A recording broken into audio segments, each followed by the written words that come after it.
மக்களே நம்ம இப்போ எங்கே இருக்கோம்னு பார்த்தீங்கன்னா முட்டம் ஹார்பர் தான் வந்திருக்கோம். முட்டம் ஹார்பர் எதுக்கு வந்தோம் அப்படின்னா கொஞ்சம் மீன் வாங்குறதுக்கு.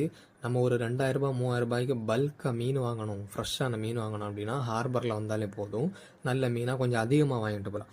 இல்லை கொஞ்சம் கம்மியான ரேட்டில் கொஞ்சம் நல்ல நல்ல ஃப்ரெஷ்ஷான மீன் வாங்கணும் அப்படின்னா இந்த மாதிரி வயசான பாட்டிங்க வந்து நம்ம மார்க்கெட்டில் இல்லை நம்ம வீட்டு பக்கத்துல எல்லாம் கொண்டு வராங்க தெரியுமா, அவங்கக்கிட்ட நீங்கள் நம்பி வாங்கலாம். ரேட்டு கம்மியாக நிறைய தருவாங்க உண்மையாகவே. அப்போது இதில் என்னாச்சு அப்படின்னா ஒரு பாட்டியை நான் பார்த்தேன். என்ன பாட்டி சோகமாகவே இருக்கீங்க அப்படின்னு கேட்கும்போது பாட்டி என்ன சொன்னாங்க அப்படின்னா, ஒரு வாரம் ஆகுது மீன் எடுத்து விற்று. எதனால அப்படின்னா ரேட் அவ்வளோ அதிகம் அப்படின்னு. ஒரு வாரமாக வாரேன் போகிறேன் அப்படின்னு சொல்லிட்டு சொன்னாங்க.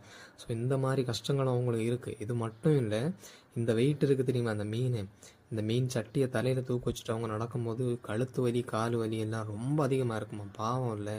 நீங்கள் வந்து வயசானவங்களுக்கு பைசா கொடுத்து சாப்பாடு கொடுத்து தான் ஹெல்ப் பண்ணணும்னு நான் சொல்லலை. இவங்க மீனுக்கு வர